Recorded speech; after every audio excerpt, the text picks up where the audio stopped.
Teaching your dog to play dead is a really popular trick, but the idea of teaching your dog to lie on its side also has a lot of practical applications as well. Today, using my little Border Collie puppy Beeline, I'm going to teach you exactly how to train your dog to lie calmly on their side. My name's McCann, and welcome back to McCann Dogs. First thing you're going to need to do is make sure you have some really delicious treats that your dog's motivated to work for. And I've chose to practice this on a bed so that she has a nice cushiony soft area so she's more likely to lay on her side and be comfortable. So what I'm going to do is take the food and I'm going to start off by luring her into a down position. So I'm going to put the food right on her nose and I'm just going to lure from her nose all the way to her toes until she's in the down position. Yes, good girl. Now when your dog is in the down position, I want you to take note of if they're laying on one hip or the other. So I can see that this hip is a little bit more exposed here, so it's going to be easier for me to get her to lie on the side that the hip is exposed on. So I'm going to take a bit of food and I'm going to start off by trying to lure her nose towards her shoulder. And you can see already she's starting to flip there. So I'm going to take the food, lure it towards her shoulder, and that's going to start to get her on her side. Good girl. Yes, good. Yes, I'm going to lure her head back. Oops, and she's already came out of it, so I'm going to try it again. Down. Good girl.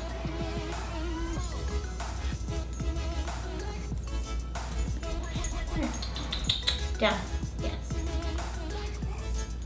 Yes, good girl. So she flipped over on her side. Yes, good girl. So I'm going to yes and reward her.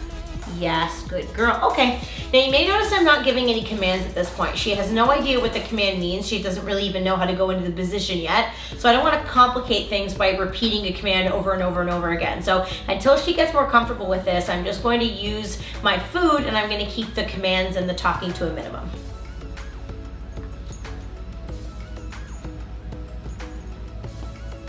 Yes, good girl. So each time she gets closer to laying on her side, yes, good girl, I'm going to yes and reward her. Now what I'm doing here with my hand is moving it from her nose to her shoulder and I'm keeping her head down low. If I move my hand too high, she's going to end up following the food and prop herself back up. So again, I'm keeping my hand low and I'm turning her by moving her head. Once the head turns, the body tends to follow. You're very bendy. Lie down. Okay, so now she's on this hip. Yes, good. So you'll see this hip was a little bit easier, wasn't it? And some dogs are more comfortable on one side than the other. Lie down. Yes, good. Yes. Yes, good girl. All right, so she's a little bit more comfortable on this hip, so I'm gonna try and focus on this first since she's a little bit more coordinated this way. So now that I have her moving a little bit more easily into position, I'm gonna keep practicing, and when I see she starts to move with more ease, I'm going to start to pair it with the command. And the command I'd like to use is on your side, but I know she's not quite ready for that yet, so I'm gonna practice a few more times. So again, food to the nose. Yes, good girl. Yes, good. Yes, good girl. It's getting better and better each time.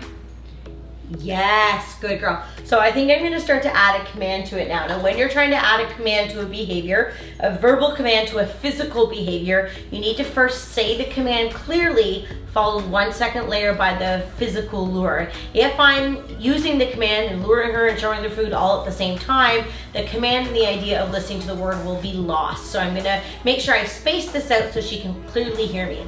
On your side. Yes, good girl. Good on your side. Yes, on your side. Good girl. Yes. Good on your side. Yes. So she's really understanding now, so I'm taking full advantage of the fact that she's remaining in position. So she gets up on her own. I'm just going to stop rewarding, but she was sort of holding position there. So I continue to reward her to keep her in that position. I'm not going to force my dog to do this. So see how she came up out of position? I didn't really give her permission to do that. I'm not really going to worry about it, but I'm certainly not going to reward her. I'm going to see if I can get her back in a position, and then I'll resume the rewards from there. On your side. Yes, good girl. On your side. Yes, on your side. Yes. Now I'm going to try and release her before she has a chance to release herself. Okay. Yes, good girl. On your side. Yes, good on your side. Yes, good on your side. Beautiful. Okay. Yes.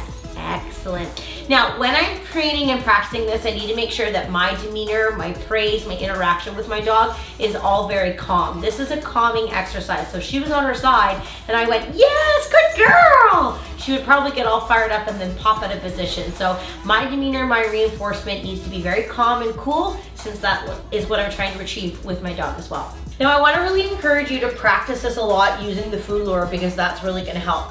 But there are going to be some circumstances where you don't have the opportunity to lure your dog with food, or maybe you need to help them because they're injured in some way, or they're at the vet, or whatever it might be. So another really important thing to practice is being able to position your dog onto their side without using any treats and just using a bit of handling. Now, I'm not going to be very forceful about this, but I am going to try and see if she can accept me placing her into position. So I'm going to be helpful but not overwhelming. So she's already kind of on this hip, so I'm going to take the arm or the leg that's closest to me, and I'm just going to fold it underneath as I turn her over on her shoulder. Yes, good girl. So see how she accepted me to do that? Now I'm going to pet her calmly. Oh, that's so good.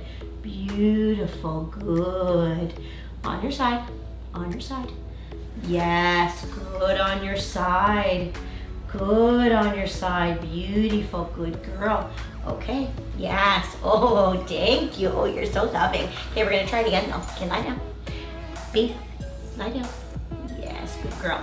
So again, I'm not going to take this arm. I'm going to take this one, this leg, because it's the opposite one to the hip that she's on. So I'm going to pull her shoulder towards me. On your side.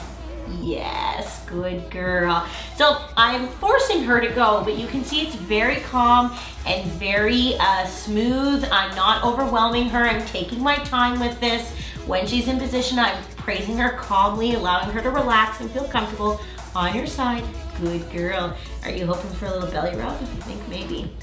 Yes, good girl. Beautiful.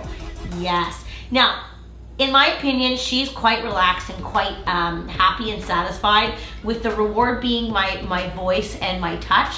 But you certainly could implement some rewards as they're laying in position. Now, I know with this dog, if I start to bring food out, sometimes it raises her excitement level once she's already in position.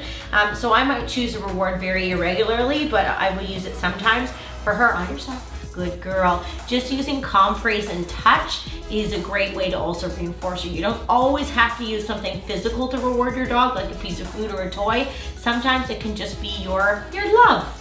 Now, teaching your dog to lie on your side, as you can see, doesn't take super long if you have a dog that's already fairly comfortable, but it is important that you take your time with it. It's a very intimidating position for a dog to be in. So whether you're using food or whether you're just using a gentle placement, you do want to take your time with it. And remember, this type of exercise, it's cute. You can apply it to being, a dead dog or a bang trick if you want to teach it that way. But for the practical side of things, you could utilize it to clip your dog's toenails, to do any examinations that you might need. I've used it to help get burrs out of my dog's fur after taking them hiking. There's all kinds of things that you'll find it very useful for, but make sure you take your time when you're teaching it so that your dog isn't overwhelmed.